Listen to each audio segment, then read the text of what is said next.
Bonjour à tous et bienvenue dans cette deuxième partie de la vidéo intitulée Vérité sur le conflit israélo-palestinien. Dans cette deuxième partie, voilà, nous allons d'abord revenir sur ce qui a été dit dans la première partie. Bref, on va faire un petit résumé. Voilà.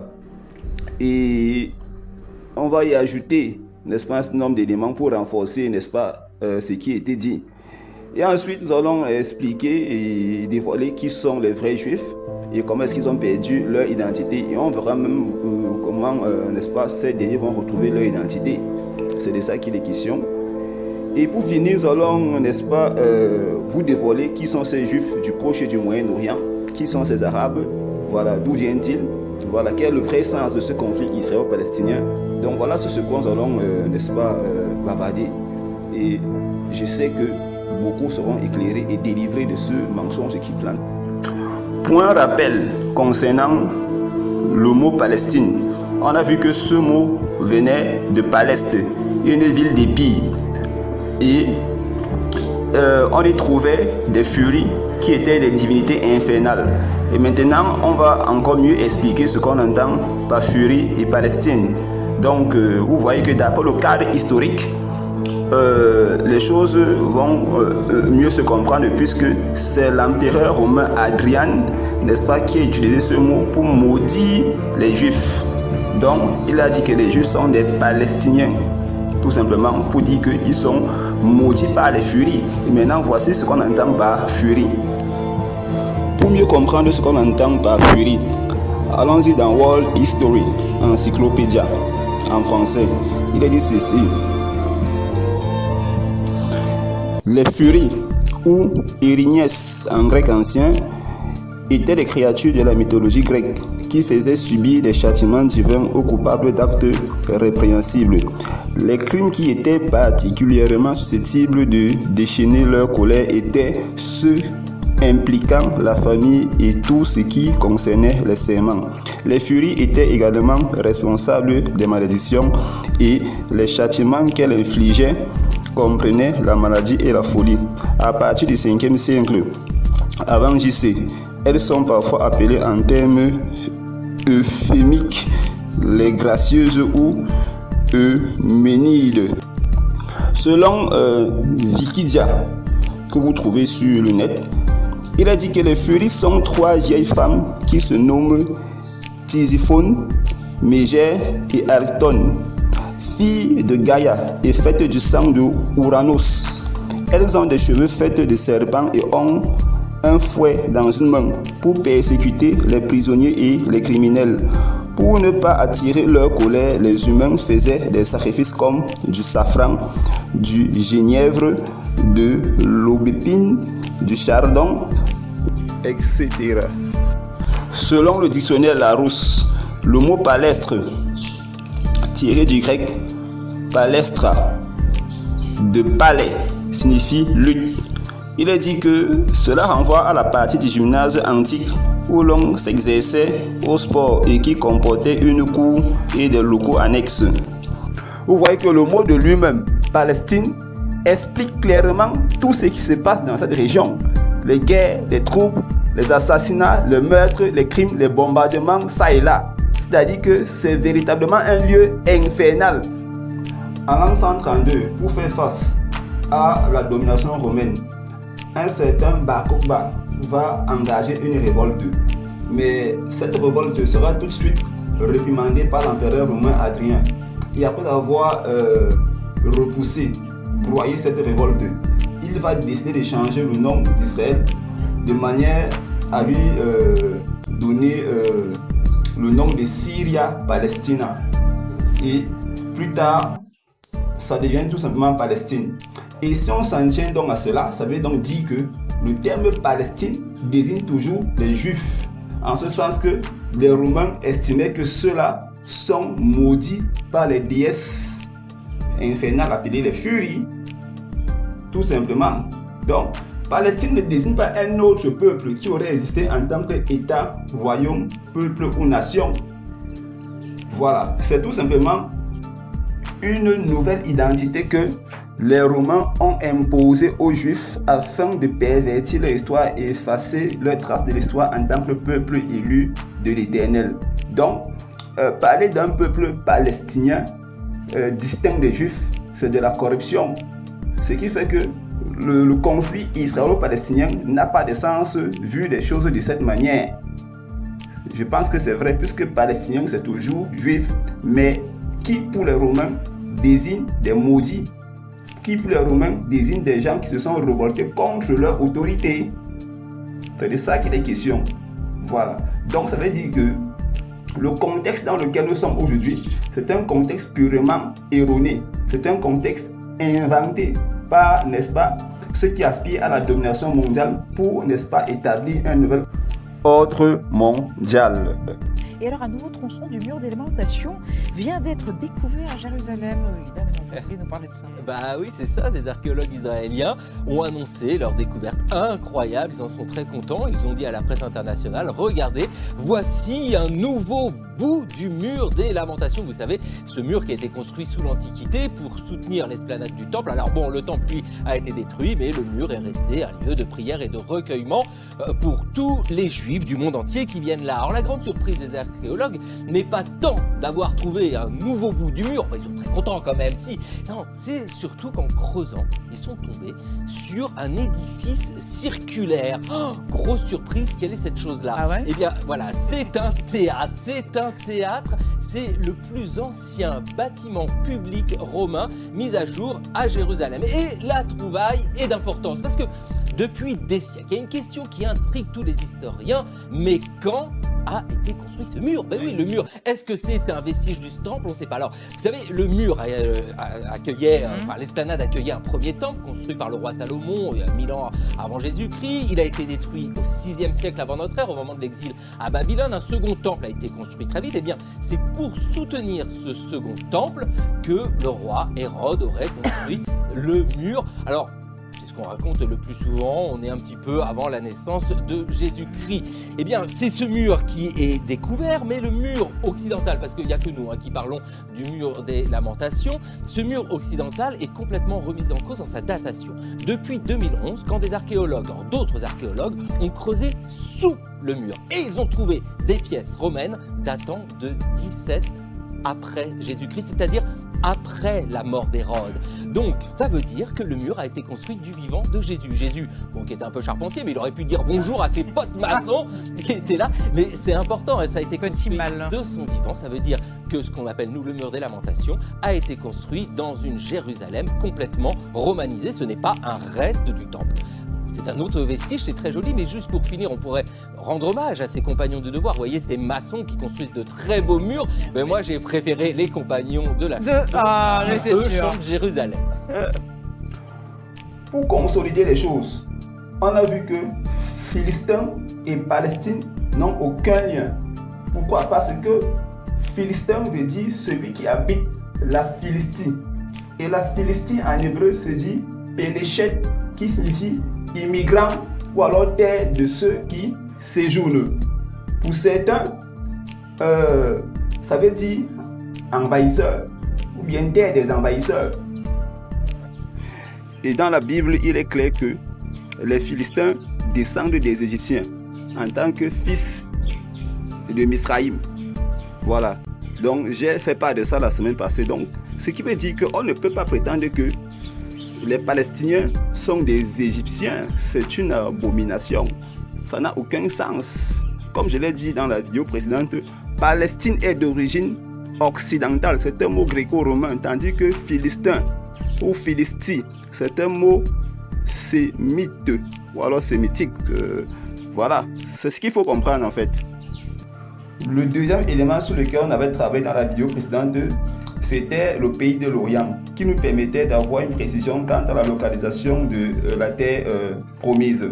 Voilà, où étaient situées les 12 tribus d'Israël. Qu'est-ce qu'on a dit?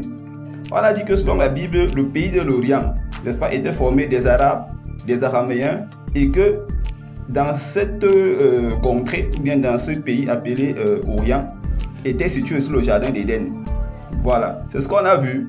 Et les livres apocryphes, comme le livre du Juste et le livre des Jubilés, ont également confirmé. On a également vu, selon la Bible, que l'entourage, n'est-ce pas, les fils de l'Orient étaient formés des Babyloniens, des Chaldéens, des Sabéens qui font partie des Couchites, des Philistins. Voilà, donc ceci ne cadrait pas avec les cartes du Moyen-Orient et du Proche-Orient et les cartes bibliques. Donc je pense que les choses sont assez évidentes. Ce qui prouve que, comme la Bible dit dans Genèse 25, verset 6, le pays de l'Orient était situé loin, n'est-ce pas, de la terre promise où se situaient Isaac et Abraham. Dans 2 Chroniques, chapitre 21, verset 16, la Bible dit que l'Éternel excita contre Joram l'esprit des Arabes et des Philistins qui étaient dans le voisinage des Éthiopiens. Donc, je pense que les choses sont assez claires, que le pays de l'Orient n'est pas le Moyen-Orient et le Proche-Orient d'aujourd'hui. C'est une grosse abomination que de dire des choses de ce genre. Donc, ça prouve que la Palestine actuelle n'a pas de place dans la Bible et son emplacement est bibliquement erroné. Donc, les cartes bibliques ne sont pas en fait des cartes bibliques. Je vais ajouter ceci pour venir en renfort à ce que j'ai déjà dit. La Bible dit dans Genèse 2, à partir du verset 8 que quoi? L'Éternel planta, n'est-ce pas, un jardin en Éden du côté de l'Orient. Ça veut dire que le jardin d'Éden était, n'est-ce pas, situé dans la partie orientale du pays d'Éden. Et ceci implique forcément que les Araméens et les Arabes étaient situés à l'Orient d'Éden. C'est ça qu'il faut comprendre en fait. C'est ça qu'il faut comprendre. Donc je vais confirmer cela avec ce témoignage dans le livre d'Angèle 20. Nous sommes ici à la page 16, Histoire du Cameroun, tome 2. Il est dit ceci. Il note à la date du 6 mars 1867, c'est-à-dire Livingstone, il y a dans les îles du lac Victoria, disent quelques Arabes très convaincus du fait, un serpent doué de la parole, et c'est lui qui a trompé Ève. La conclusion à tirer est donc simple. Le Proche-Orient, le Moyen-Orient, en fait, l'Orient actuel n'a rien à voir avec la Bible. C'est de ça qu'il est question. L'Orient biblique était juste la partie orientale du pays d'Éden. Voilà ce qu'il faut comprendre. Vous-même, vous pouvez constater que, pour ne pas me répéter, ça n'a rien à voir avec les cartes bibliques. Ça n'a rien à voir avec ce qu'on appelle aujourd'hui Palestine, État d'Israël, la Syrie, l'Arabie actuelle avec la Kaaba, qui n'est que, n'est-ce pas, une sorte d'idole, n'est-ce pas, qui s'apparente, n'est-ce pas, à une sorte de maison qu'on appelle maison d'Allah. Donc, c'est de ça qu'il est question. L'Iran, l'Irak et autres, tout ça, ce sont, n'est-ce pas, des pays fabriqués. Voilà, pour ne citer que ceux-là. Maintenant, où se situe donc la véritable terre d'Israël, la véritable terre promise? Cette terre est en Afrique. Et ceux qui ont eu à suivre mes vidéos, que ce soit les 12 tribus d'Israël en Afrique, que ce soit l'emplacement de la terre d'Israël en Afrique, que ce soit la vraie Égypte, que ce soit Cameroun, terre des vrais Hébreux, je vous ai montré assez d'éléments qui prouvent que la terre d'Israël est en Afrique. Voilà. Pour ceux qui n'ont pas compris, je vais encore présenter ces éléments pour que ce soit suffisamment enraciné dans les pensées de tous ceux qui aimeraient, n'est-ce pas, connaître la vérité. Je vous ai d'abord présenté ce qui correspond aujourd'hui au Jourdain. Voilà, j'ai expliqué que le Jourdain qui est situé au Moyen-Orient, chez Benjamin Netanyahou, est un Jourdain fabriqué. Voilà, vous voyez au niveau de l'Afrique centrale, entre le Cameroun, la Centrafrique et le Tchad, cette rivière qui relie la Sanga et le lac Tchad. Voilà ce qu'on appelle bibliquement le Jourdain. Voilà. Maintenant, il y a la mer Méditerranée qui n'est pas celle qu'on connaît, là-bas du côté du Proche et du Moyen-Orient. Là, c'est la fausse mer Méditerranée. la véritable mer Méditerranée est ici en Afrique. Je vous l'ai montré sur une carte dans une précédente vidéo. Voilà, voici la carte d'Afrique qui montre la Méditerranée en Guinée et l'océan Katiopa. Sur les anciennes cartes d'Afrique est écrit là Oceanus Ethiopiacus ou alors mer d'Éthiopie. Et Éthiopie, je l'ai expliqué, ça veut dire centre de la terre ou milieu de la terre, qui est l'équivalent de Méditerranée. Donc voilà en fait ce qu'il faut comprendre. Il y a également le Liban actuel qui n'est pas le vrai Liban du côté du Proche-Orient, mais le vrai Liban il se trouve ici en Afrique de l'Ouest. Donc voilà un peu la réalité. Maintenant nous allons revenir sur Jérusalem. Dans le documentaire qui est passé en tout début de vidéo, je vous ai présenté selon ce documentaire que la ville actuelle qu'on appelle Jérusalem proche ou bien au Moyen-Orient n'a rien à voir avec la Jérusalem de la Bible. Cette Jérusalem de Benjamin Netanyahou est une Jérusalem complètement romaine, donc elle était inventée par le pouvoir romain, ce qui fait que elle n'a rien à voir avec Jésus-Christ et les vrais Israélites. C'est donc un théâtre, cette Jérusalem, elle n'a rien à voir avec la Bible. Je pense que les archéologues israéliens qui ont exposé, n'est-ce pas, cette vérité sont clairs là-dessus. Voilà. Et quand on va dans la Bible, dans Luc 21 à partir du verset 5, selon ce que Jésus disait, je vais lire. Comme quelques-uns parlaient des belles pierres et des offrandes qui faisaient l'ornement du temple, Jésus dit, les jours viendront où, de ce que vous voyez, il ne restera pas pierre sur pierre qui ne soit renversée. Ça veut dire que le temple devait être complètement rasé, toute la ville devait être complètement rasée. C'est de ça qu'il est question. Donc voilà la vérité qui parle d'elle-même. Dans Luc 19, à partir du verset 41, il est écrit, comme il approchait de la ville, Jésus, en la voyant, pleura sur elle et dit, si toi aussi, au moins en ce jour qui t'est donné, tu connaissais les choses qui appartiennent à ta paix, mais maintenant elles sont cachées à tes yeux. Il viendra sur toi des jours où tes ennemis t'environneront de tranchées, t'enfermeront et te serreront de toutes parts. Ils te détruiront, toi et tes enfants, au milieu de toi. Ils ne laisseront pas en toi pierre sur pierre, parce que tu n'as pas connu le temps où tu as été visité. Donc, selon cette parole du Seigneur Jésus, ça veut dire que la ville de Jérusalem devait être complètement rasée avec tous ses habitants. Donc, l'archéologie même ne devrait pas avoir lieu à Jérusalem, puisque selon Jésus-Christ, tout devrait être rasé, même jusqu'aux populations. Voilà, donc la vérité parle d'elle-même. Vous voyez la différence entre cette Jérusalem d'Orient et la Jérusalem biblique que Jésus-Christ nous présente ici. C'est deux mondes bien différents. La vraie Jérusalem est donc telle qu'il n'y a aucune trace visible d'une quelconque civilisation juive. C'est de ça qu'il est question. Ce n'est que la nature elle-même qui permettra de reconnaître que c'est Jérusalem. C'est-à-dire que quoi? L'œuvre, la main de l'Éternel lui-même qui est restée comme marque d'empreinte dans la ville. Étant donné que tout ce qui était fait de la main de l'homme a disparu, les constructions, les bâtiments et tout ce que ça concerne, ça a disparu. Donc il n'y a que la nature en elle-même qui peut prouver que ici c'est Jérusalem. C'est de ça qu'il est question. La nature ne trompe pas, la nature ne ment pas. Que ce soit le mont des Oliviers, que ce soit, n'est-ce pas, la vallée du Cédron, l'emplacement du temple et plein d'autres éléments que je vais citer plus tard. Ceci veut dire que la vraie Jérusalem, à vue d'œil, n'est plus reconnaissable selon les paroles de Jésus. Elle est complètement perdue, quoi. Voilà, elle a perdu de son éclat, de sa beauté, de tout ce qu'elle avait comme prestige. Tandis que la fausse Jérusalem, là voilà, qui fait semblant d'être ce que la Bible dit. Et à force de faire croire qu'elle est ce que la Bible dit, elle finit par démontrer qu'elle est la fausse Jérusalem parce qu'elle n'accomplit pas les paroles de Jésus.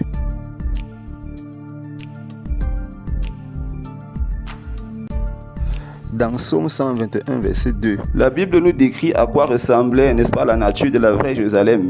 Je vais lire. Des montagnes entourent Jérusalem. Ainsi l'Éternel entoure son peuple dès maintenant et à jamais. Ça veut dire que quoi? Que la vraie Jérusalem était telle que les montagnes formaient un enclos circulaire. Voilà pourquoi on appelle Yaoundé Ongola, qui est le siège de la vraie Jérusalem. Ça veut dire clôture, enclos, barrière. Donc la ville est telle que les montagnes que vous y trouvez forment un enclos circulaire. Et Ongola vient du Kikongo, Kongola, qui signifie le cercle divin, c'est-à-dire la barrière, qui est le symbole de Jésus en tant que le berger d'Israël, puisqu'il est tel que c'est lui qui donne la paix, et la paix ne se trouve qu'en lui. Donc ce qui veut dire que l'enclos est tel qu'à l'intérieur, c'est la paix qu'on y trouve, et cette paix, c'est Jésus-Christ. Pour donc vivre cette paix, il faut être en Jésus-Christ. Il faut reconnaître Jésus-Christ comme son Seigneur et Sauveur. Voilà. Donc, dans Jean 10, il a dit qu'il est le bon berger. Et nul ne peut venir à lui que si et seulement s'il est sa brebis. Et les brebis ne peuvent être que dans l'enclos du berger. Donc ici, Jérusalem, c'est la bergerie de Jésus-Christ. C'est à l'intérieur de cet enclos qu'on trouve la paix. C'est de ça qu'il est question. Donc, c'est une manière de dire aux Africains, aux Camerounais qu'il faudrait retourner à Jésus-Christ si on veut la paix, si on veut dominer, si on veut, n'est-ce pas, être libéré du joug de nos oppresseurs. Dans le livre du patriarche Zabulon, je veux dire dans son testament, avant sa mort, il prophétise en disant ceci: le roi d'Israël, le berger d'Israël, le sauveur du monde, lorsqu'il viendra, il s'appellera Yerushalayim, c'est-à-dire il porte la paix. Et voilà donc le vrai sens de Jérusalem dans nos langues. En Kikongo, Jérusalem veut dire il apporte la paix, composé de Yelou et de Salemi. Yelou, c'est celui qui apporte, et Salem, c'est la paix. Donc voilà ce que veut dire Jérusalem. Ça veut dire que c'est le nom de Jésus-Christ lui-même. C'est son nom.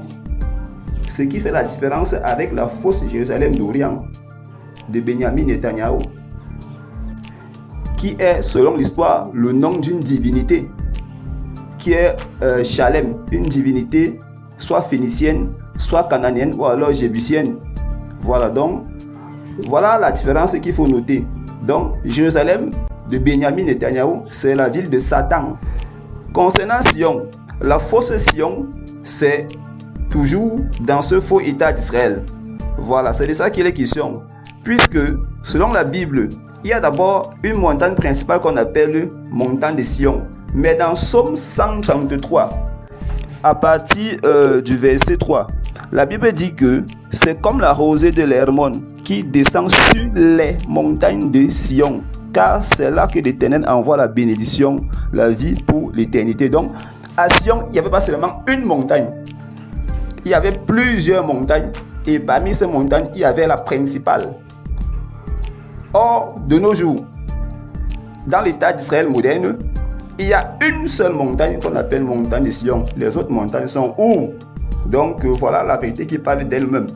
Selon Psaume 87, à partir du verset 1, parlant de Sion, la Bible dit que elle est fondée sur des montagnes saintes. Ceci veut dire qu'à Sion, il n'y avait pas qu'une seule montagne, mais il y avait les montagnes, ce qui s'accorde avec Psaume 133. C'est cette Sion que nous avons ici au Cameroun, dans la ville de Yaoundé, plus précisément dans l'arrondissement de Yaoundé 7e. La ville est bâtie sur les montagnes et elle forme un enclos circulaire. Et selon Psaume 122, verset 5, il est écrit que Jérusalem est une ville où se trouvent les trônes pour la justice, les trônes de la maison de David. Les trônes pour la justice renvoient aux 7 collines. Ça se dit dans nos langues ici en Afrique, Minkol Zambal. Ça c'est en Ewondo, ici au Cameroun.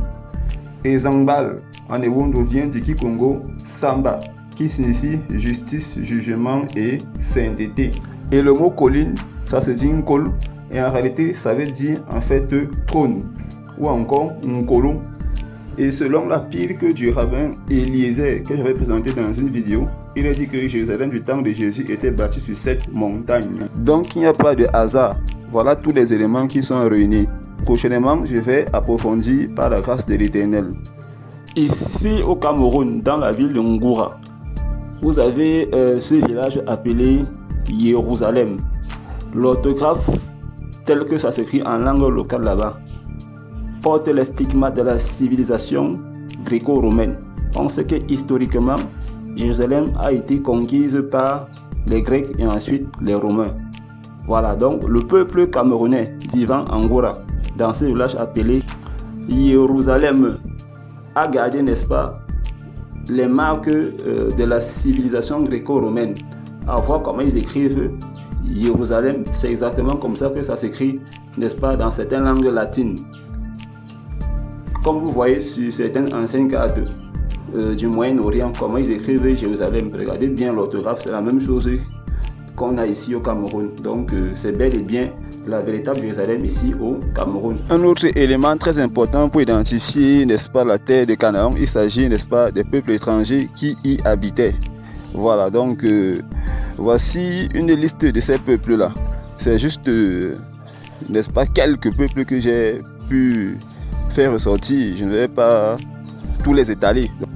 On a les Moabites qu'on retrouve principalement en Afrique centrale, entre le Cameroun et la République démocratique du Congo, et je peux ajouter le Gabon. Voilà, ce sont les descendants de Lot, selon la Bible. On a les Amoréens qu'on retrouve en Afrique centrale et en Afrique de l'Ouest, notamment le Nigeria en Afrique de l'Ouest. On a en Afrique centrale le Cameroun, la Centrafrique et le Tchad. On a les Jébusiens qu'on retrouve principalement en Afrique de l'Ouest à partir du Nigeria. On balaye les pays comme le Togo, le Ghana, le Bénin et je crois aussi la Côte d'Ivoire. On retrouve les Jébusiens. Et au Japon ? Par ailleurs, les Jébusiens, mentionnés dans la Bible, ont des descendants aujourd'hui au Nigeria. Appelés Hébus, ces derniers vivent non loin du Bénin, dans la région nigériane voisine. Historiquement, les Jébusiens ont établi et dominé Jérusalem, où Melchizedek régnait comme roi et prêtre à l'époque d'Abraham. Il est plausible que Melchizedek ait vécu à la même période qu'Abraham, régnant sur Jérusalem à cette époque.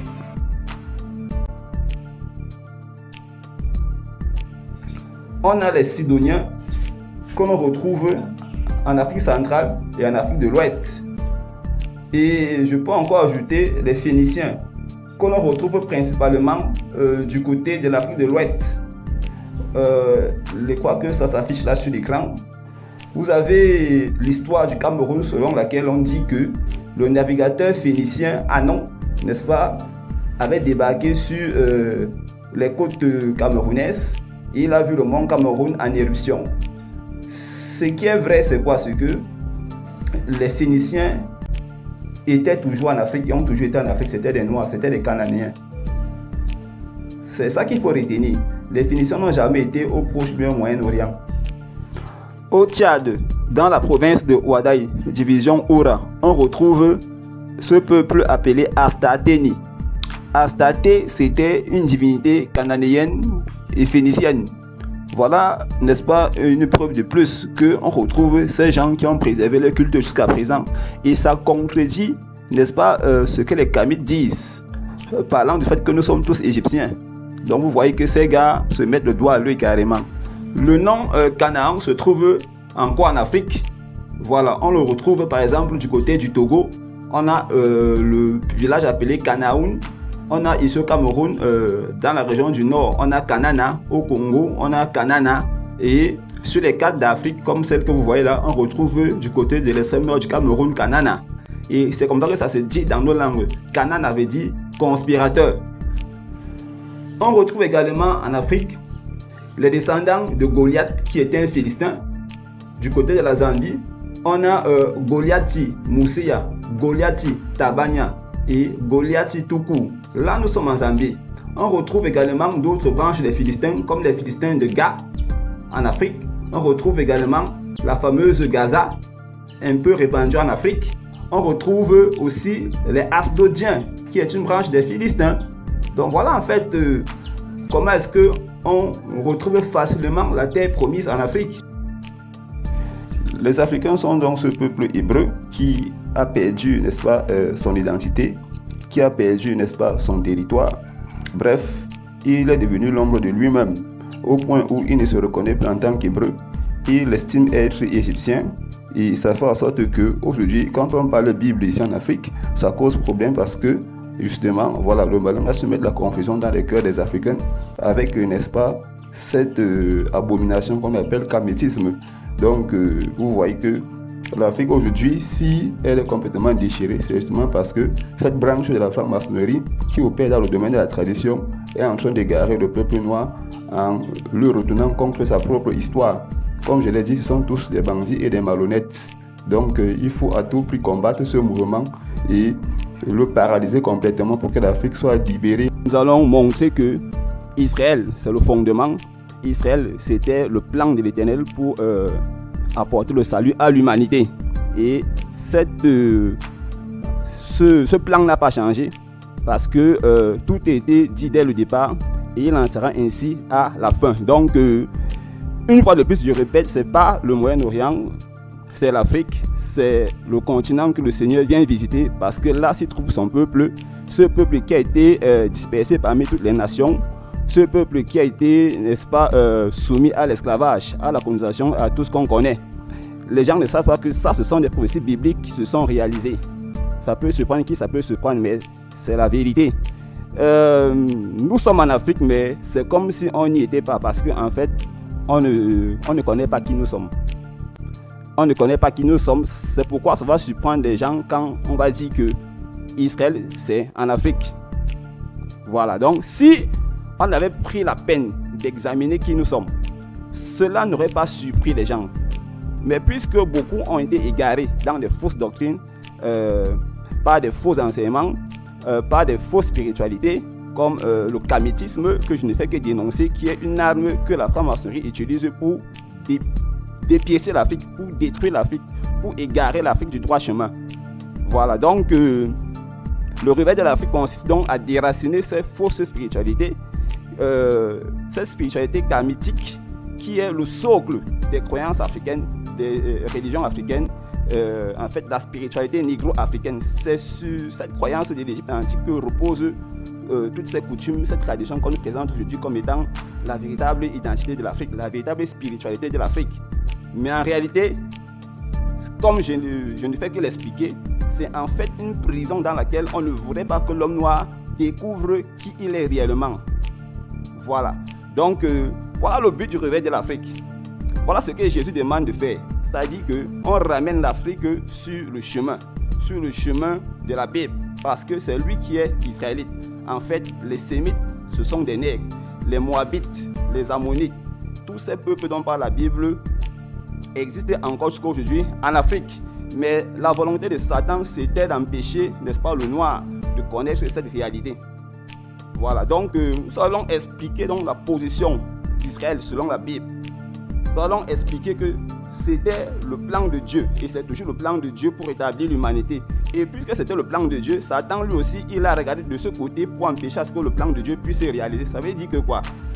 Pour empêcher à ce que le plan de Dieu puisse se réaliser, il faudrait qu'il frappe ceux qui ont reçu la promesse du salut, c'est-à-dire que les Juifs, les Hébreux, les Israélites, c'était eux les premiers concernés puisque c'est le socle du salut. C'est de là que le salut vient. Et donc, le malin a frappé également à ce niveau. Parce qu'il sait que pour pervertir l'œuvre de Dieu, il faut renverser la fondation, il faut briser la fondation. Et c'est à ce niveau qu'il a frappé. Et donc aujourd'hui, je vais apporter des éléments qui vont permettre aux gens de comprendre davantage ce pourquoi l'Afrique, c'est le peuple choisi. Pour consolider ce que j'aimerais que les gens comprennent, nous allons montrer que Israël reste et demeure la fondation, le centre, le foyer, le nombril, le noyau du plan que l'Éternel a tracé pour apporter le salut aux hommes. Voilà.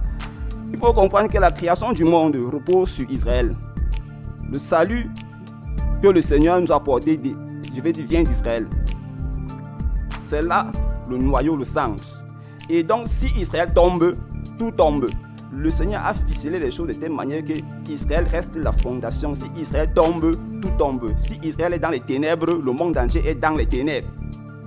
Et à ce niveau, pour ceux qui ne savent pas, la tradition Congo, quand je parle du Congo, c'est un peuple en Afrique qu'on appelle Bas-Congo. C'est eux qui sont les garants de cette tradition biblique. Et il est dit dans cette tradition que le Seigneur a établi le peuple d'Israël pour être la tête et le cœur de l'humanité sur le plan physique et spirituel. Donc si Israël bascule, monde bascule. Parce qu'ils sont les porteurs de la promesse. Est-ce que vous voyez? Et je reviens toujours sur les propos d'Adolf Hitler avec un de ses soldats. Il est clair lorsqu'il disait que quoi? Que si les Africains ne prennent pas conscience de qui ils sont, alors le monde entier tombera entre les mains de Satan. Parce que les francs-maçons, les Illuminati savent que l'Africain est en fait le fils d'Abraham. Les nègres que nous sommes aujourd'hui, nous sommes les fils d'Abraham et c'est sur nous que repose la promesse. C'est de chez nous que vient le salut. Alors pour priver la nation du salut, il a fallu que ces Américains, ces Occidentaux volent les bijoux de Dieu, comme Adolf Hitler le dit. Ils ont volé les bijoux précieux de Dieu. Ces nègres qui sont en réalité les vrais fils d'Israël. Et si ces nègres ne prennent pas conscience de qui ils sont, alors le monde basculera. Alors le monde tombera dans le chaos. Donc ça veut dire que quoi? Quand les Africains prendront conscience qu'ils doivent revenir à Jésus-Christ, c'est là où les grandes puissances, le monde des ténèbres, amorcera sa chute vers le chaos. Voilà pourquoi on ne voudrait pas que l'homme noir lève la tête. Et pour consolider cela, ils ont suscité le kamitisme, c'est-à-dire que pervertir la spiritualité africaine en mettant dans la tête du noir qu'il est égyptien, que ses ancêtres viennent de la vallée du Nil. Et donc, pour sortir la domination occidentale, il faut retourner à la spiritualité des anciens égyptiens. Ça, c'est un piège qui a absorbé presque toute l'Afrique. Qui est aujourd'hui rempli de confréries sataniques. Il faut très bien comprendre que la spiritualité des anciens égyptiens, que je mets encore entre guillemets, c'est ce qui fait vivre la sorcellerie non seulement en Afrique et partout dans le monde.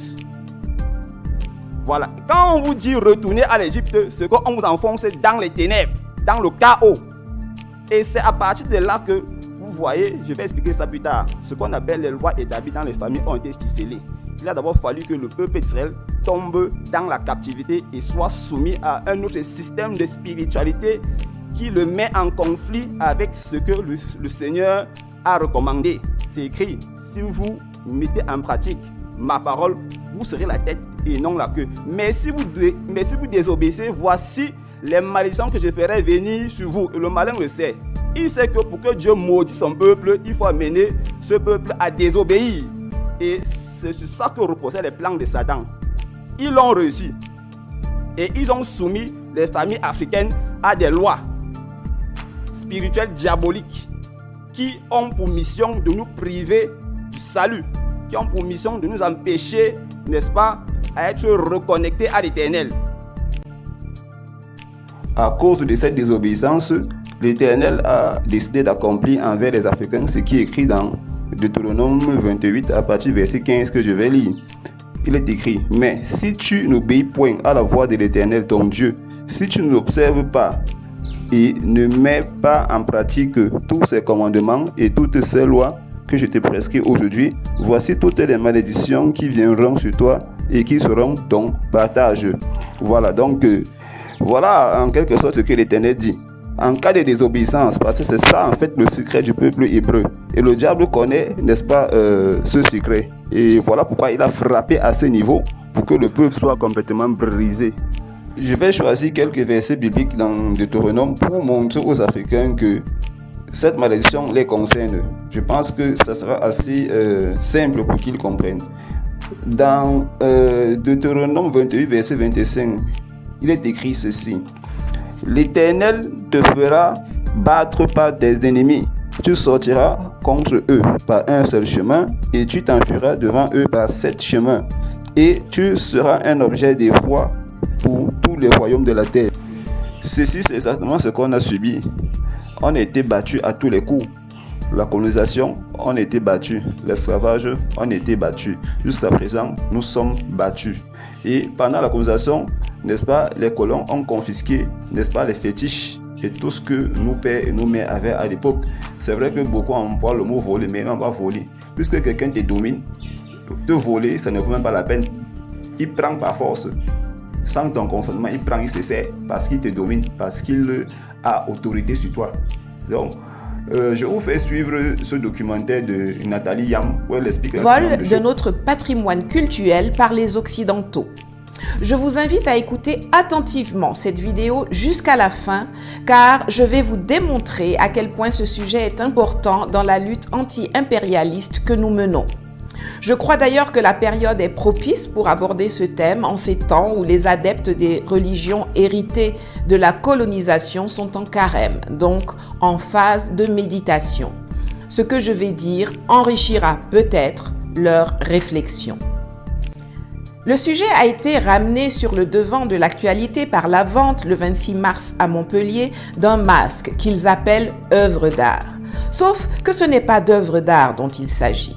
Ce sont nos objets religieux, cultuels, spirituels, rituels et sacrés qu'ils ont volés pendant la colonisation et qu'ils continuent, au vu et au su de tous, de garder chez eux en s'enrichissant grâce à eux, tels les vrais receleurs qu'ils sont. Adjugé 4 200 000. Adjugé vendu 4 millions d'œufs après 10 minutes d'enchères acharnées de bataille vive. Ce masque Fang du 19e siècle bat des records, mis à prix 500 000 €. C'est une pièce rare, sculptée dans la jungle en Afrique équatoriale. C'est un masque de jugement qui servait à rendre justice. Ce type de masque est plus rare qu'un tableau de Léonard de Vinci. Nous connaissons 22 tableaux de Léonard de Vinci, de la main du maître.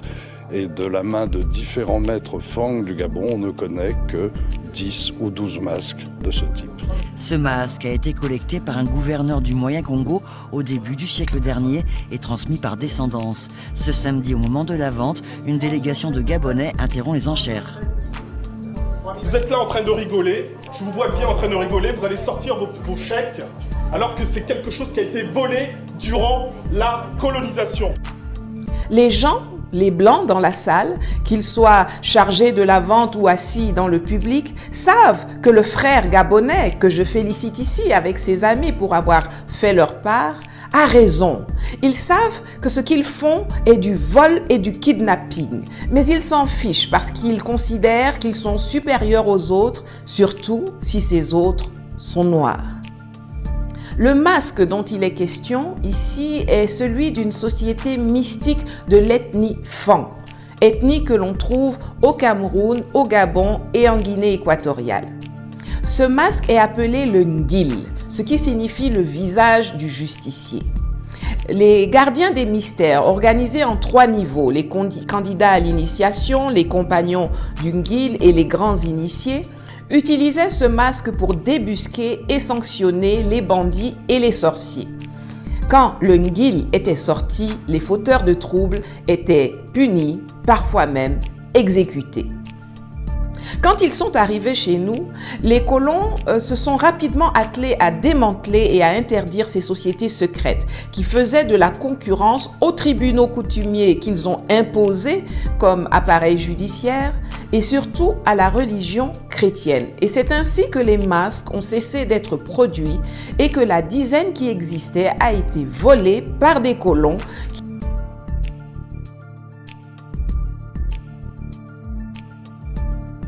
On va continuer avec le verset 43 où il est écrit « L'étranger qui sera au milieu de toi s'élèvera toujours plus au-dessus de toi, et toi, tu descendras toujours plus bas. » Au verset 44, il est écrit « Il te prêtera et tu ne lui prêteras pas. Il sera la tête et tu seras la queue. » Voilà 2 versets bibliques qui expliquent clairement ce que nous vivons. Sur notre terre, en Afrique, ce sont les Blancs qui sont les rois. C'est eux qui sont les plus riches. C'est eux qui ont les maisons les plus luxueuses. En Afrique, chez nous, ceci n'est pas possible chez eux. Quand on va là-bas, nous sommes les plus ridiculisés. Nous sommes les plus moribonds. Nous sommes les plus chosifiés. Mais eux, ils sont rois chez nous. C'est eux qui sont au-dessus de tout. C'est de ça qu'il est question. Que ce soit au Cameroun, au Congo, au Bénin, au Ghana, au Kenya, en Tanzanie, en Mauritanie, que ce soit, n'est-ce pas, au Sénégal, en Côte d'Ivoire. Vous voyez que partout où l'homme blanc met les pieds chez nous, c'est lui qui est le maître. C'est lui qui est honoré. Regardez comment nos soeurs se comportent vis-à-vis de ces blancs. Voilà, elles courent après eux. Elles rêvent d'épouser l'homme blanc. C'est vraiment déplorable. Voilà ce que ce verset dit. Que celui, ou bien l'étranger qui sera au milieu de toi, sera toujours au-dessus de toi. Certains de nos soeurs ont accepté pour le cas du Cameroun ici, se fait chier dessus, n'est-ce pas, par des blancs par ses recherches sur le bien-être. Cette histoire avait fait la une ici au Cameroun. Une jeune Camerounaise qui était finalement morte parce que elle était allée se faire chier sur le visage. Et tout ça, ça avait été vu. La scène avait été filmée. C'est vraiment déplorable. Voilà en fait la situation du noir, du nègre. En termes d'argent, c'est nous qui tendons toujours la main à l'Occident pour recevoir de l'aide. Ils nous accordent des sommes d'argent colossales, des prêts, n'est-ce pas, que eux-mêmes finissent par annuler parce qu'on n'a pas assez de moyens pour rembourser cet argent. Voilà ce que ce verset dit. Tout le monde connaît ça. C'est l'Afrique, n'est-ce pas, qui est toujours, n'est-ce pas, mendiant, qui tend toujours la main pour que l'Occident verse de l'argent.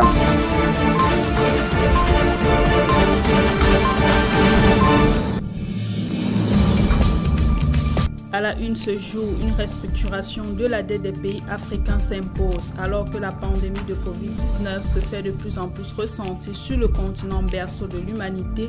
Les pays africains criblés par les lourdes dettes présentent une économie fragile.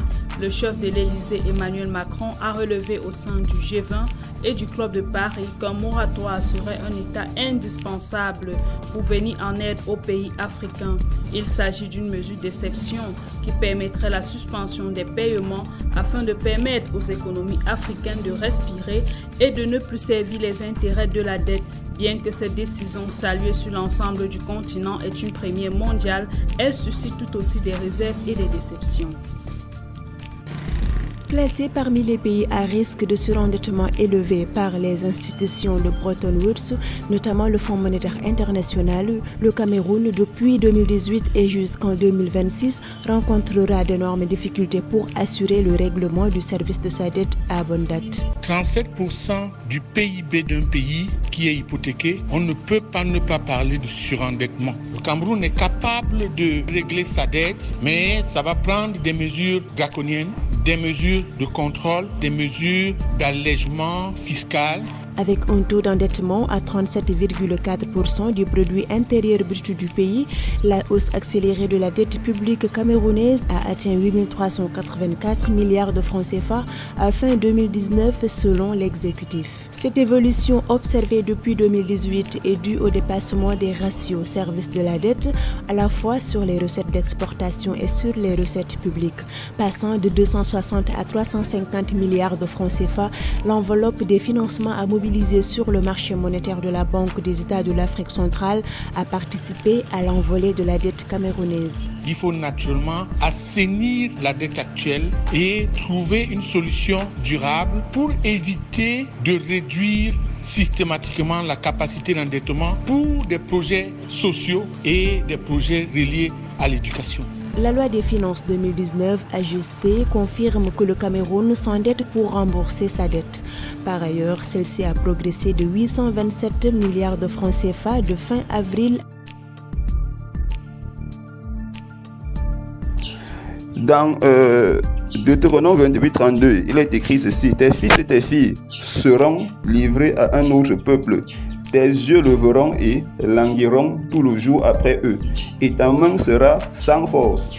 Un peuple que tu n'auras point connu mangera le fruit de ton sol et tout le produit de ton travail, et tu seras tous les jours opprimé et écrasé. Voilà pourquoi, malgré que notre sol est riche, avec toutes sortes de richesses, toutes sortes de matières précieuses, toutes sortes, n'est-ce pas, de métaux précieux, toutes sortes, n'est-ce pas, de produits, je ne sais pas comment je peux dire ça, tout le monde connaît par exemple la terre du Congo, énormément riche. Voilà, donc, malgré ça, on ne parvient pas à vivre de ce que notre sous-sol regorge. Vous avez dit que nous sommes sous cette malédiction à cause de notre désobéissance. On n'a pas, n'est-ce pas, marché selon la parole de l'Éternel. On a refusé de reconnaître l'Éternel, Jésus-Christ comme notre Dieu. On embrasse des spiritualités sataniques. Voilà, comme ça se passe dans toute l'Afrique.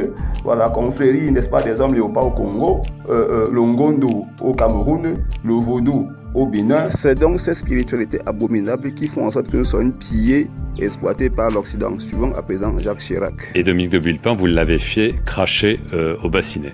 Président, pourquoi vous donnez les 3 millions d'euros, c'est-à-dire les 2 milliards dont vous parlez? Parce qu'ils m'ont demandé. Mais vous ne donnez pas tout ce qu'ils vous le demandent. Ah non, mais Écoute, c'est Chirac. Dont acte. Je récapitule. Les impôts, ils ne payent pas. Les charges, ils nous facturent. La quantité, ils sous-déclarent. Et ce qu'ils déclarent, ils sous-paient. Et ce qu'ils sous-paient là, ils récupèrent une partie pour financer leurs activités politiques en France. Alors après, quand ils viennent sur les plateaux télé ou dans les réseaux sociaux avec leur long nez, leurs lèvres pincées et leurs doigts crochus, vous dire que l'Afrique ne représente que 3% du commerce extérieur et des investissements français, pour fermer leur bouche là, postez dorénavant le lien de cette vidéo que je termine en laissant la parole au meilleur sachant de ces pratiques. J'ai nommé le président français Jacques Chirac. On oublie seulement une chose, c'est qu'une grande partie de l'argent qui est dans notre porte-monnaie vient précisément de l'exploitation depuis des siècles de l'Afrique. Pas uniquement, mais beaucoup viennent de l'exploitation de l'Afrique. Alors, il faut avoir un petit peu de bon sens, je ne dis pas de générosité, de bon sens, de justice, pour rendre aux Africains, je dirais, ce qu'on leur a pris. Voilà, vous savez ce qu'il vous reste à faire. Likez, commentez, partagez le lien.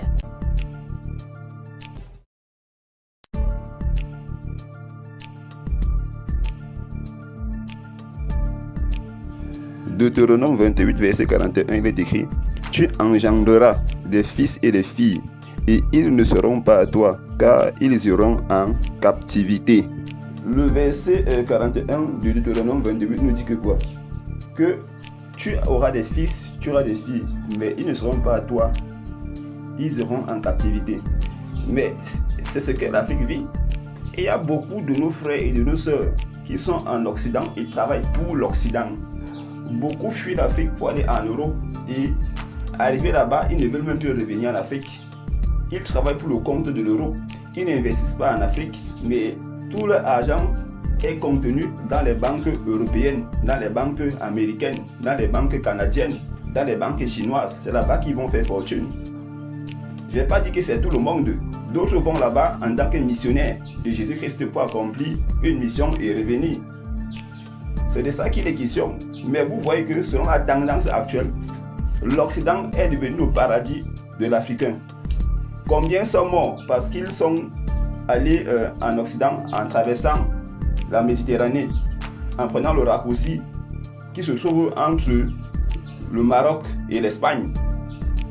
Beaucoup de nos frères sont morts par noyade.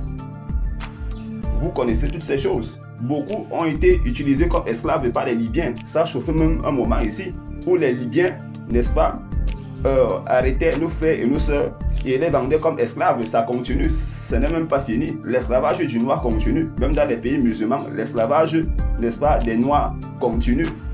Et sachez que ces musulmans, ces arabes blancs, sont arrêtés des Turcs. Je vais venir là-dessus dans la véritable identité des Arabes quand je vais aborder le conflit israélo-palestinien. Donc beaucoup d'Africains fuient l'Afrique pour aller en Occident parce que si ça ne va pas, l'Afrique tue ses étoiles. C'est une malédiction. Libye, en août dernier. En pleine nuit, un homme s'adresse à la foule. Des hommes grands et forts pour les travaux de la ferme, dit-il.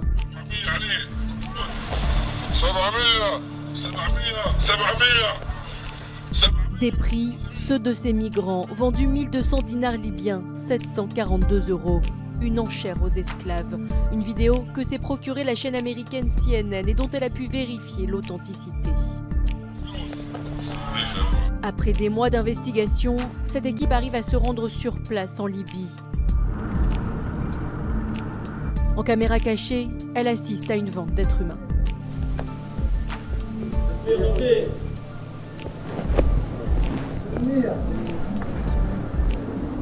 Tout se passe très vite. Impossible pour la journaliste de CNN d'approcher les 12 Nigérians qui viennent d'être vendus sous ses yeux. Une pratique connue dans ce camp. Parmi ces hommes venus du Nigeria, du Mali ou encore du Ghana, beaucoup ont été esclaves. J'ai été vendu. Si vous regardez les corps des gens ici, vous verrez des cicatrices. Ils ont été battus. Beaucoup ont perdu la vie. Interrogées, les autorités libyennes ont assuré ne pas avoir de preuves de ces ventes aux enchères, preuve aujourd'hui fournie par CNN. En réponse, la Libye a promis d'ouvrir une enquête. Voilà nos frères afro-descendants, les afro-américains, les afro-asiatiques, qui sont devenus puissants, qui ont de l'intelligence, qui ont de la sagesse, qui ont beaucoup d'argent.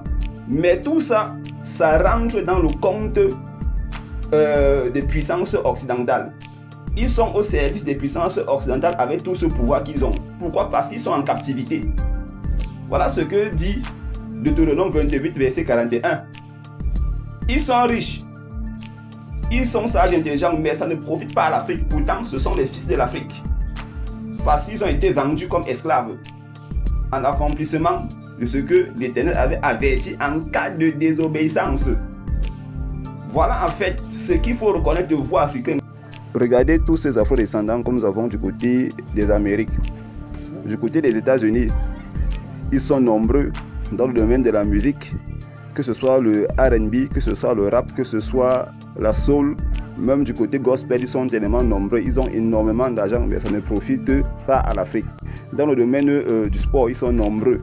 Voilà, les sœurs Serena Williams, par exemple, vous avez les Kobe Bryant, mais ça ne sert à rien à l'Afrique, tout ce qu'ils ont comme argent et comme prestige. Dans le domaine du cinéma, ils sont nombreux. Toutes ces grandes stars du cinéma américain, de peau noire, vous les connaissez tous. Les Will Smith sont nombreux. Il y a également du côté du football, là c'est beaucoup plus en Amérique latine. Les grandes stars du football brésilien, vous les connaissez tous, avec le roi Pelé, c'était des Noirs, fils d'Afrique. Mais leur argent, leur pouvoir ne sert à rien à l'Afrique parce qu'ils sont en captivité, ils sont fils d'esclaves. Ils ont été vendus à prix d'argent, c'était un argent maudit. Voilà, c'est de ça qu'il est question. Et puis même encore, ces stars sont des satanistes parce qu'ils sont impliqués dans des pratiques diaboliques, font partie de la franc-maçonnerie, de la Rose-Croix. Ils sont dans des confréries initiatiques bizarres. Donc vous voyez qu'ils sont en captivité physiquement et spirituellement. Si déjà ici en Afrique, nos propres frères qui ont de l'intelligence et la sagesse, qui ont créé, qui ont inventé, n'ont pas été soutenus, ce n'est pas ceux-ci qui vont venir investir ici et ça va donner. Tout ça, c'est le fruit de la captivité, dû à notre rébellion à l'égard de l'Éternel, le Seigneur Jésus-Christ. Souvent, les gens se demandent comment l'Afrique a pu passer du stade de pionnière à celui de dernière de la classe dominée en permanence que nous lui connaissons aujourd'hui. La réponse, c'est que nous avons accepté de tourner le dos à nos traditions pour aller nous soumettre à celles des autres. Tous les jours, on est fourré dans les églises, dans les temples, dans les mosquées, à adorer les dieux des autres, à prier pour une vie meilleure dans l'au-delà avec plus de zèle que les propriétaires même de la religion, au lieu de lutter pour améliorer notre quotidien. Or, ceux-là même qui ont créé les religions, eux, leur obsession, c'est de se bâtir une vie confortable sur cette terre. Chez eux, les gratte-ciel poussent comme des champignons. Ils ont des assurances pour tout et une espérance de vie au-delà de 90 ans. Alors que nous vivons dans des taudis. Nous perdons la moitié de nos enfants quand nous les mettons au monde avant qu'ils n'atteignent l'âge de 5 ans. Quand nous ne mourrons pas nous-mêmes en pagaille en couche. Mais c'est nous qui sommes tous les jours en train de donner de l'argent à l'église ou à la mosquée en disant « Dieu va faire notre palabre, Dieu est grand ». Mais quel Dieu? Le Dieu des autres? Et après on s'étonne que l'on soit derrière. Cessez d'accuser l'Occident. Cessez de dire que c'est à cause de l'évangile. Reconnaissez vos péchés. Reconnaissez que vous avez été méprisant à l'égard de votre Dieu qui est Jésus-Christ. Je le répète bien. C'est lui qui est votre Dieu. Ce n'est pas Ra, ce n'est pas Osiris, ce n'est pas un autre. On n'adore pas les divinités nues et sans caleçon. On n'adore pas les divinités qui ont les sexes en érection. Ce sont des abominations. Vous les Noirs, voilà vos dieux. Vous procédez devant les zizi en érection. Vous dites que c'est ça votre Dieu. Vraiment. Ayez pitié de vous-même dans vos spiritualités abominables et répandez-vous. Vous comparez ces abominations à Jésus. Vous n'avez pas honte. Religion qualifiée d'importée serait la cause de tous les maux des Africains. comme ayant servi d'outil de domination aux colons. Allez croire, il suffit de retourner aux pratiques, aux croyances ancestrales africaines pour que l'Afrique devienne l'Eldorado du monde. Comme si aux époques précoloniales, l'Afrique brillait particulièrement. Mais de quelles croyances africaines parle-t-il au juste? À y regarder de près, il s'agit essentiellement de vaudou et autres pratiques obscurantistes et maléfiques de notre âge. Si de telles pratiques, pompeusement qualifiées de sciences initiatiques, avaient une quelconque efficacité, gageons que les armées coloniales n'auraient jamais conquis l'Afrique. Le continent a besoin de sciences exactes, de technologies, les amis, et non de rites ténébreux qui finissent par emporter leurs adeptes. Vous êtes hébreux. La Bible, c'est votre histoire et c'est le seul livre qui jusqu'à présent détaille l'Afrique de la meilleure manière. Vos livres que vous brandissez, soi-disant textes initiatiques égyptiens, les livres des morts des anciens égyptiens, les textes des pyramides, les textes des sarcophages, avec tout ce bagage satanique que vous brandissez, n'a rien à voir avec l'Afrique. C'est de la pure manipulation. C'est le satanisme, n'est-ce pas, qui a été transformé de manière à ce qui s'apparente à l'Afrique, à ce qui est traditionnel et africain. Donc, soyez honnêtes, reconnaissez que vous êtes des sorciers, des satanistes, que vous êtes des missionnaires de Satan. Répandez-vous. Dites à Jésus que on se répand. On ne veut plus servir le diable. On reconnaît que tu es notre Dieu. Voilà, on renonce à tout ce langage tordu qu'on a utilisé contre toi. L'histoire montre clairement que c'est vous les Africains qui avez chié dans vos culottes. Mais vous êtes toujours en train d'accuser les Occidentaux. Ce sont nos leaders traditionnels qui ont pactisé et qui ont fait alliance avec ces Occidentaux pour nous piller, pour nous tuer, parce que ces autorités traditionnelles font partie, n'est-ce pas, du gouvernement mondial de Satan. Oui. Vous faites semblant de ne pas comprendre ce qui s'est passé pour accuser Jésus, pour faire de lui, n'est-ce pas, le malheur des Africains, alors que c'est vous qui lui avez tourné le dos pour embrasser le diable. C'est de ça qu'il est question. Donc, soyez honnêtes, sortez de vos loges maçonniques, sortez de vos confréries initiatiques, répentez-vous sincèrement et vous serez délivrés de tous ces démons qui vous remplissent d'amertume et de rancœur.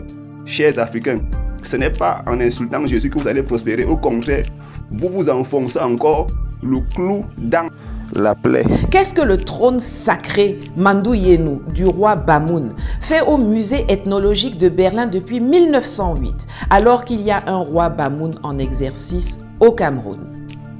Qu'est-ce que la statue de la reine-mère Ngonso, volée par le commandant allemand Kurt Pavel lors d'une expédition punitive en 1902, fait dans le même musée alors que le peuple Nso a besoin de sa guide spirituelle à Kumbo au Cameroun?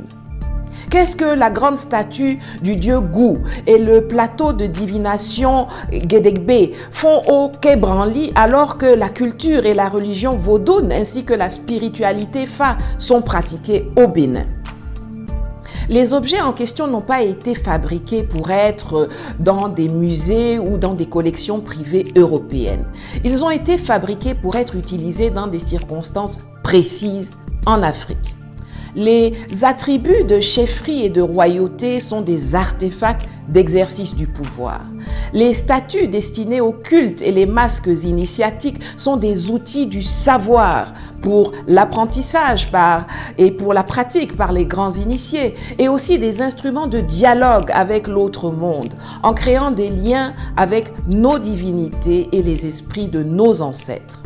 Même si ces objets ne reviennent pas dans leur rôle cultuel originel, ils sont des supports pour que chaque peuple puisse raconter et connaître son histoire.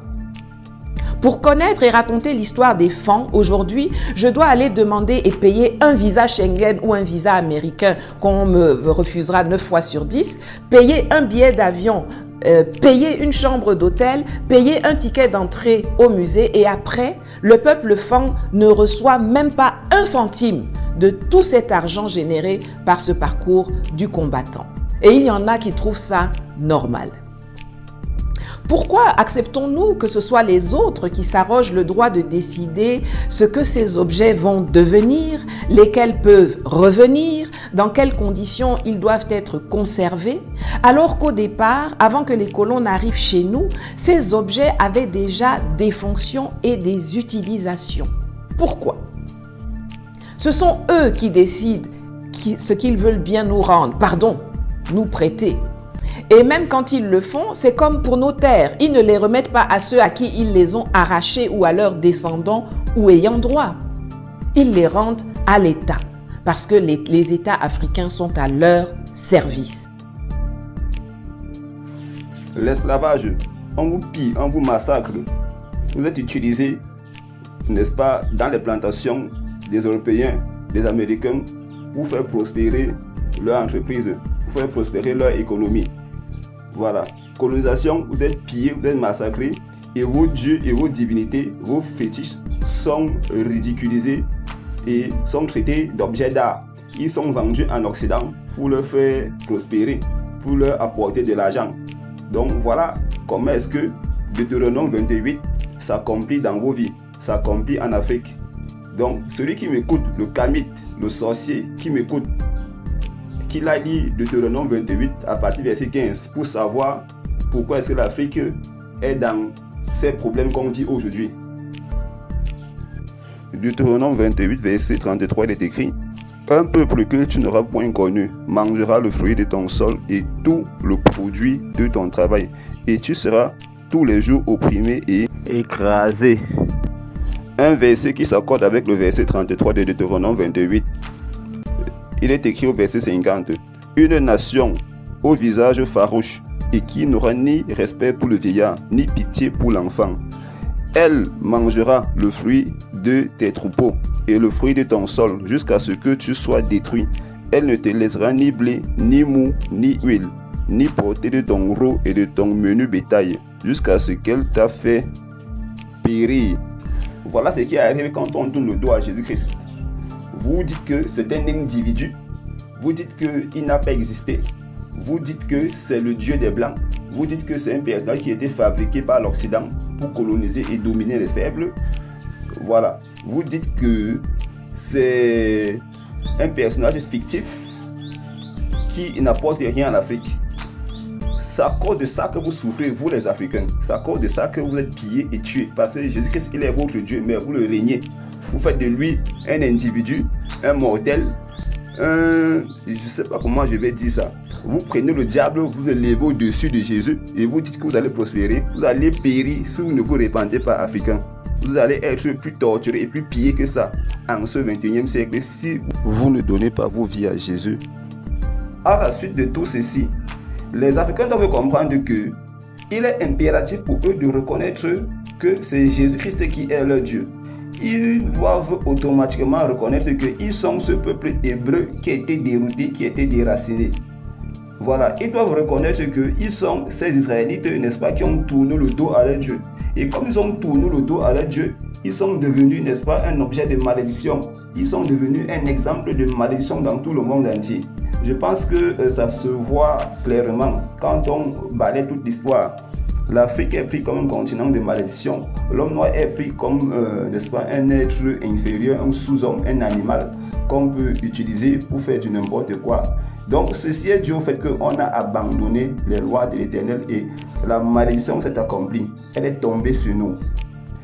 Et comme nous sommes à la fin des temps, Jésus-Christ revient pour sortir l'homme noir des ténèbres. Mais il faudrait que l'Africain puisse le reconnaître, puisse l'accepter. Sinon, le malheur va se multiplier et va être pire que ce qu'on a eu à vivre.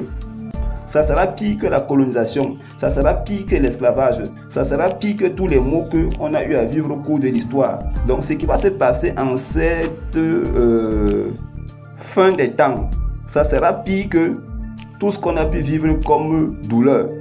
Au cas où nous rejetons encore Jésus-Christ, nous sommes hébreux, nous sommes israélites, nous sommes son peuple. Soit on accepte Jésus, soit on subit pire que ce qu'on a eu à subir. Et nous disons à nos chers kamites, aux défenseurs de cette spiritualité abominable, que ce n'est pas à cause de l'évangile que l'Afrique souffre. Ce n'est pas à cause de la Bible que l'Afrique souffre. Ce n'est non plus la Bible que l'Occident a utilisée pour nous dominer, mais nous souffrons parce que nous-mêmes avons tourné le dos à notre Dieu qui est Jésus-Christ. Nous-mêmes, nous avons, n'est-ce pas, été rebelles envers lui. Voilà. Ce n'est pas l'Occident qui est venu coloniser l'Afrique d'elle-même, mais c'est nous qui avons fait appel aux Occidentaux. Je l'ai exposé dans plusieurs de mes vidéos. Et donc, je dénonce ici la malhonnêteté des Kamites qui s'arrangent à corrompre l'histoire pour faire croire que c'est l'Occident qui a tué l'Afrique. Donc, ils passent le temps à innocenter nos chefs traditionnels de l'époque qui ont été des meurtriers, des assassins, des criminels, qui ont pratiqué, n'est-ce pas, l'esclavage, qui ont vendu leurs fils et leurs filles comme esclaves, n'est-ce pas, aux Amériques. Voilà.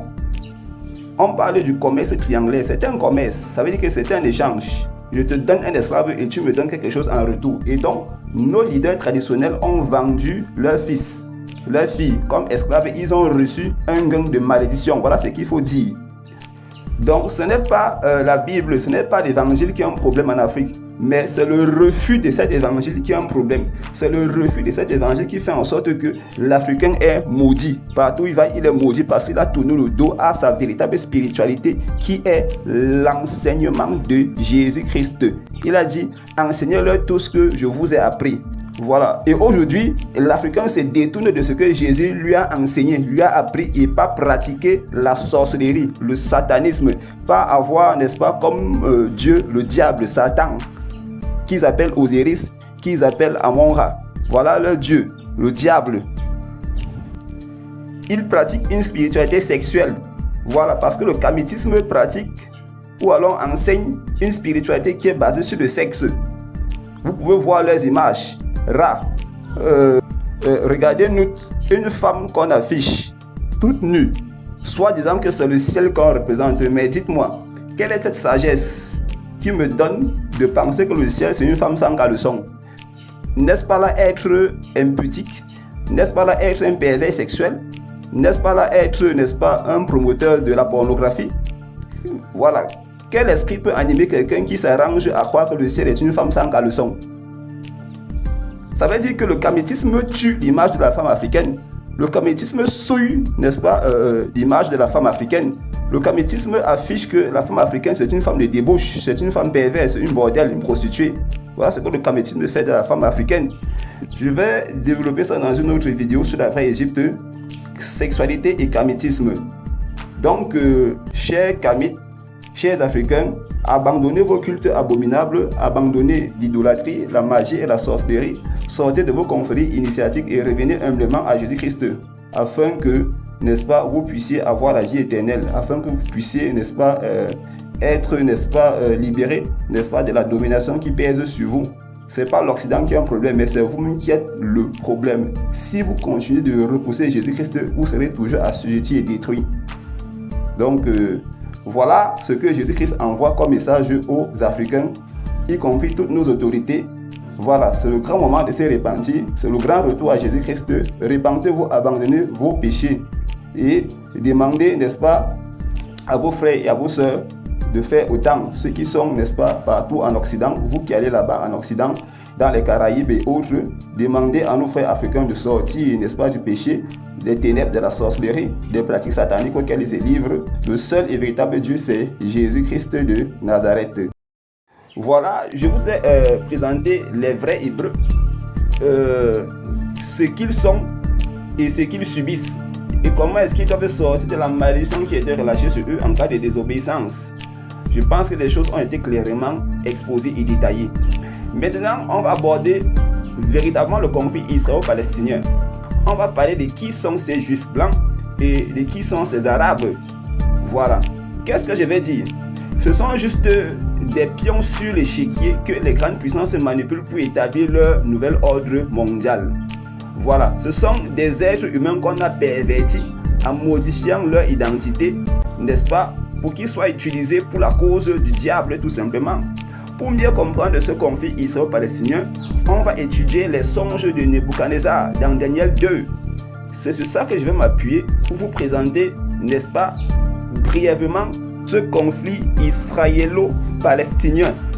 Voilà, donc vous verrez que c'est basé sur l'évolution et la transformation qu'a subi l'Empire romain. je vais vous présenter qu'il y a deux blocs, le bloc occidental et le bloc oriental. Alors, les Juifs sont de quel bloc? Les Palestiniens sont de quel bloc? Donc, restez donc accrochés à cette vidéo pour connaître la vérité. Car il est écrit, tu connaîtras la vérité et la vérité t'affranchira. Voilà, donc je vais d'abord faire ce petit rappel. Donc, qu'est-ce que j'ai dit la dernière fois concernant le quatrième royaume? Son intention, son but et sa mission est de supprimer le règne de Dieu sur la terre. Voilà, installer un monde hostile à la présence de Dieu sur la terre. Bouleverser, changer, modifier l'ordre établi par Dieu. Et surtout ôter à Israël, c'est-à-dire l'Afrique, sa place de leader des nations, puisque c'est Israël qui a la tête et le cœur des nations. On l'a vu ici. Et donc, l'Antéchrist, son but était de supplanter cette nation afin de bâtir son empire. Voilà. On va continuer. Modifier, changer la fondation, la structure et le fonctionnement du monde. Et dans cette histoire, il est question de changer l'identité et l'emplacement des nations. J'ai souvent l'habitude de dire que ce monde dans lequel nous sommes aujourd'hui, en fait, c'est une matrice. Et c'est quoi une matrice? Ça veut dire que c'est un monde virtuel qu'on superpose à ton regard afin que tu ne puisses pas voir la réalité telle qu'elle se présente. Et c'est ce que nous vivons, le monde dans lequel n'est pas ou bien ne reflète pas le passé tel qu'il s'est déroulé. Mais il y a une rupture. Il y a une rupture à cause du fait que l'Antéchrist devait établir son trône, son empire, afin de contrôler le monde. Donc il a changé les données, changé les identités, changé l'emplacement des nations. Vous savez que selon la Bible, l'Éternel a établi chaque nation sur la terre en fonction du nombre de fils d'Israël, c'est-à-dire les frontières et autres. C'est écrit dans Deutéronome, je crois c'est 32 vers le verset 8. Donc, tout a été fait dans les plans de Dieu selon la promesse faite à Israël. Tout a été bâti sur Israël en tant que la tête et le cœur de l'humanité. Et vous voyez que c'était aussi important pour le diable de renverser Israël parce que il sait qu'en le faisant, il annule complètement la promesse de Dieu. Il annule la mission salvatrice du Seigneur.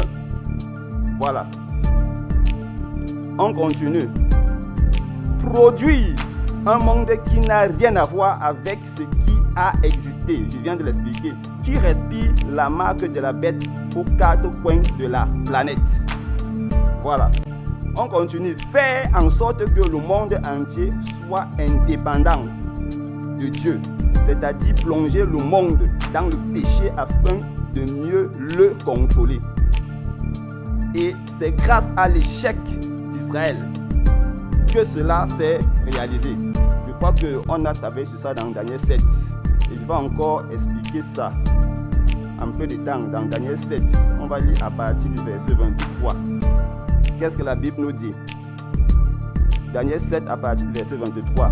Il me parla ainsi. Le quatrième animal, c'est un quatrième royaume qui existera sur la terre, différent de tous les royaumes, et qui dévorera toute la terre et la foulera et la brisera. Donc vous voyez vous-même ce qui se passe, la foulera et la brisera. C'est-à-dire que refaire le monde, sortir le monde de la présence de Dieu, sortir le monde du système créationnel de Dieu, de telle manière que le nouveau monde qui va apparaître, c'est un monde qui respire la marque de la bête aux quatre coins de la planète.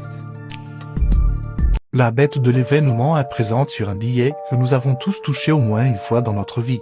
Je te laisse avec cette vidéo qui a démasqué la vérité. Regarde ce qu'il se passe quand tu plies le billet de manière symétrique. C'est affolant.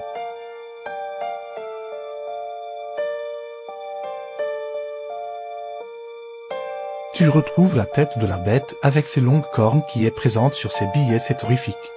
Maintenant, je te laisse avec la vidéo qui a signalé que la bête était parmi nous. Je crois que notre génération doit savoir que la bête de l'événement est là. Et elle arrive. Ça veut dire que tout doit dépendre de Satan. Et ceci doit être parachevé par un gouvernement mondial. Voilà, voilà le rôle de la quatrième bête. Voilà ce qu'elle est venue faire. Et on a vu la dernière fois que ce qu'est la quatrième bête avait comme plan est complètement différent de tous les autres royaumes qui ont existé. Voilà, on continue avec la lecture. Bon, je vais sauter le verset 24, je vais aller au verset 25. On dit ici, il prononcera des paroles contre le Très-Haut. Il opprimera les saints du Très-Haut et il espérera changer les temps et la loi. Et les saints seront livrés entre ses mains pendant un temps de temps et la moitié d'un temps. Donc il est clair ici que les saints, le peuple d'Israël qui est la tête, n'est-ce pas, devait être livré entre les mains du royaume de Satan, entre les mains du diable, de l'Antéchrist, et être séquestré, être livré au pillage et à la destruction, changer les mentalités, changer les habitudes, modifier la loi et le temps. C'est-à-dire que le monde dans lequel on vit aujourd'hui n'évolue plus dans le cadre spatio-temporel de Dieu. L'Antéchrist a installé son système à lui où il contrôle le temps et l'espace. Il a ses calendriers, il a ses lois qu'il a établies afin que l'humanité soit maudite. Voilà. Donc je pense que les choses sont claires.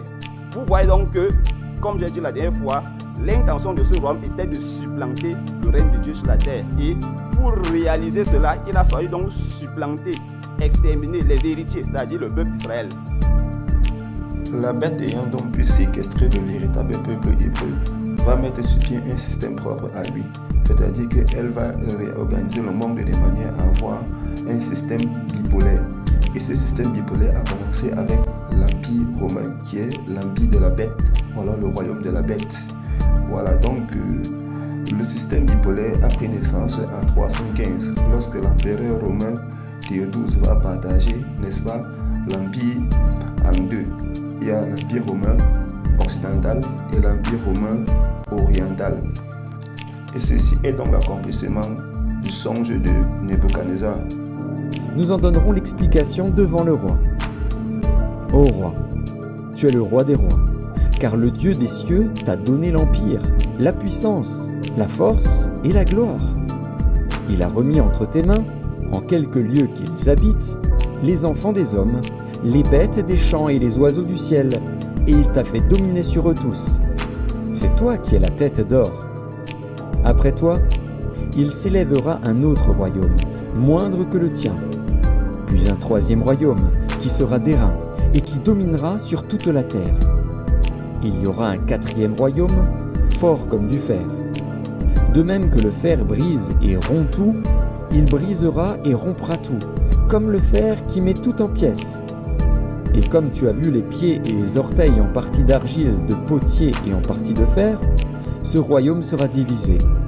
Mais il y aura en lui quelque chose de la force du fer, parce que tu as vu le fer mêlé avec l'argile. Et comme les doigts des pieds étaient en partie de fer et en partie d'argile, ce royaume sera en partie fort et en partie fragile. Tu as vu le fer mêlé avec l'argile, parce qu'ils se mêleront par des alliances humaines. Mais ils ne seront point unis l'un à l'autre, de même que le fer ne s'allie point avec l'argile. Dans le temps de ces rois, le Dieu des cieux suscitera un royaume qui ne sera jamais détruit, et qui ne passera point sous la domination d'un autre peuple. Il brisera et anéantira tous ces royaumes-là, et lui-même subsistera éternellement. C'est ce qu'indique la pierre que tu as vue se détacher de la montagne sans le secours d'aucune main, et qui a brisé le fer, l'airain, l'argile, l'argent et l'or. Le grand Dieu a fait connaître au roi ce qui doit arriver après cela. Le songe est véritable, et son explication est certaine. Cette bipolarisation du monde romain va continuer de manière à subir une transformation. L'Empire romain oriental va être transformé lors de la bataille de Mantiquaire, lorsque l'empereur byzantin va être battu par l'empereur turc seldjoukide appelé Alp Arslan. L'Empire romain oriental va être islamisé et ça va se poursuivre avec l'Empire turco-ottoman qui va, n'est-ce pas, enfoncer le clou dans la plaie. L'Empire romain oriental qui était chrétien va donc devenir musulman et ces derniers, c'est-à-dire les turco-ottomans, vont adopter, n'est-ce pas, le croissant lunaire. qui était, n'est-ce pas, le symbole de l'Empire byzantin, c'est-à-dire l'Empire romain oriental. Tout a commencé avec l'empereur turc seljoukide Alp Arslan qui, n'est-ce pas, avait vu dans une mare de sang un croissant de lune se dessiner et celui-ci a pris cela comme un signe de victoire. Voilà. Et c'est comme ça que ça va évoluer jusqu'à ce que ses successeurs vont introduire le croissant lunaire dans, n'est-ce pas, la spiritualité musulmane. C'est donc pourquoi on parle de transformation, c'est-à-dire que pour l'Empire romain oriental va juste subir une transformation de manière à prendre une façade islamique, puisque les musulmans vont garder l'héritage byzantin en conservant ce croissant lunaire qui était, n'est-ce pas, le symbole de la déesse Hécate, Astarte.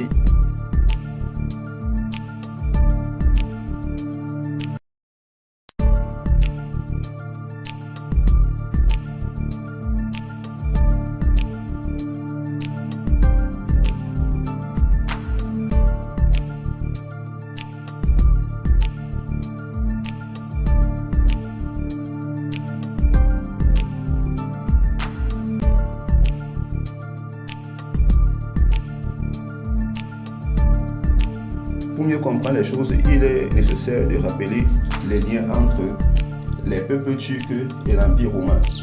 Tout a commencé vers la deuxième moitié du 5e siècle, où, n'est-ce pas, il y a eu une première alliance turco-romaine qui avait pour but, n'est-ce pas, de vaincre les Perses. Voilà. Mais ça n'a pas été. C'est dès l'arrivée des vrais Arabes, n'est-ce pas, que les Perses vont se vaincus. Voilà. Et ensuite aura lieu la deuxième alliance turco-romaine. Cette fois-ci, ça va être le royaume khazar. Que de dire royaume khazar? Il est préférable de dire confédération khazar, puisque c'était un ensemble qui regroupait plusieurs royaumes. Et à l'intérieur de ce royaume, la grande majorité était des Turcs, donc en fait des peuples turcophones, quoi. Les peuples turcs, par le canal de l'Empire khazar, s'étaient donc alliés à l'Empire romain au point où ils ne formaient qu'un seul et même peuple. Et donc toutes les batailles, n'est-ce pas, de l'Empire romain, plus précisément l'Empire romain d'Orient ou encore l'Empire byzantin, étaient menées par des Khazars, en fait pas des Turcs pour être plus précis, parce que ce n'est pas que les Khazars. Il y a eu par exemple la première guerre turco-arabe ou encore la première guerre arabo-khazar. Et ensuite, il y a eu la deuxième guerre arabo-khazar. Cette guerre sera clôturée par la victoire des Arabes, plus précisément le califat Omeyyade, n'est-ce pas, qui va tenir ces deux guerres et va remporter. Par la suite, il y aura une troisième alliance turco-romaine, toujours par le canal de la confédération khazar. Ici, cette alliance, n'est-ce pas, où un début va prospérer, mais après quoi elle va chuter parce que ici, les Turcs ou alors les Khazars ne pourront pas protéger l'Empire romain comme cela avait toujours été. Ce qui fait que les Romains vont se détacher des Khazars pour s'allier, n'est-ce pas, aux Russes. Et c'est ça qui va entraîner la chute, n'est-ce pas, de l'Empire khazar qui va aller dans la dispersion. Voilà. L'histoire parle, n'est-ce pas, du coup de frappe du roi ou alors du tsar russe Sviatoslav qui a brisé l'Empire khazar qui allait dans la dispersion. Au sein de la confédération khazar, il y avait un puissant royaume appelé le royaume Oghuz. Ce sont toujours des Turcs. Voilà, donc après la dispersion de l'Empire khazar orchestrée par le coup de frappe de Sviatoslav, le général de l'armée khazar appelé Seljuk, n'est-ce pas, va s'établir dans une autre contrée et ses descendants vont fonder ce qu'on appelle l'Empire turc seljoukide. Ce Seljuk était le fils de Toukak qui était le général de l'armée khazar. Et ce Seljuk lui-même a eu des fils qui portaient des noms juifs. Il y a Israël, il y a Moïse, il y a Yunus ou alors Jonas et ensuite Michael. L'histoire truquée, je vais dire comme ça, enseigne que les Turcs seljukides se sont convertis à l'islam suite à leur frottement avec l'empire musulman abbasside. Voilà. Mais en réalité, il n'y a pas de conversion à l'islam. Mais les Turcs Oghuz, menés par les Seljoukides, ont reçu la mission de Rome d'imposer la religion islamique, qui est une religion créée par l'Empire romain. Et le but des Seljoukides était de transformer la partie orientale de Rome de manière à donner à cet empire une façade islamique pour, n'est-ce pas, parachever la bipolarisation du monde. C'est un peu profond, c'est pas le but ici, mais je vais revenir là-dessus dans une prochaine vidéo. Alléchant 2. En prenant donc en compte le trésor de Spilling. Ce qu'il faut donc noter ici, ce sont les noms juifs que portaient les fils de Seljouk. Ça confirme la vérité selon laquelle les Khazars avaient épousé le genre de vie des Juifs, bref, ils s'étaient convertis au judaïsme. Voilà. Et donc, comme je vous l'ai dit, ce n'est pas seulement une histoire de Khazars, mais les peuples turcs dans leur entièreté avaient épousé le genre de vie des Sémites. Et ce sont ces Turcs mêlés aux Romains qui se font passer aujourd'hui pour les Juifs, pour les Arabes, les Iraniens, les Irakiens. C'est donc dans ce système bipolaire que nous sommes aujourd'hui. Voilà, donc vous avez l'Empire romain occidental qui est resté chrétien. Voilà. Et vous avez l'Empire romain oriental qui a pris la façade islamique. Voilà. Et c'est donc dans ce cadre que s'inscrit le conflit israélo-palestinien. Donc vous avez Israël pour le côté occidental, vous avez la Palestine pour le côté oriental. Au niveau de la politique, par exemple, dans le système occidental, ou alors l'Empire romain occidental, vous avez le capitalisme. Tandis que dans l'Empire romain oriental, vous avez le communisme et le socialisme. Le côté souple, c'est le côté occidental, avec le libéralisme, avec, n'est-ce pas, la liberté de culte, avec la démocratie. Tandis que le système rigide, c'est le système oriental, avec la dictature, que ce soit dans l'islam, que ce soit dans le socialisme ou alors le communisme. Malgré les multiples accords et traités entre les deux blocs, vous voyez qu'il n'y a toujours pas entente. Ça finit toujours par des affrontements, par des déchirures. C'est exactement ce que Daniel explique à Nebuchadnezzar, que les deux tenteront, n'est-ce pas, de s'allier par des traités, par des accords humains, mais cela ne marchera pas. Et donc cet affrontement Orient contre Occident est confirmé par la lettre du général Albert Pike à Giuseppe Mazzini.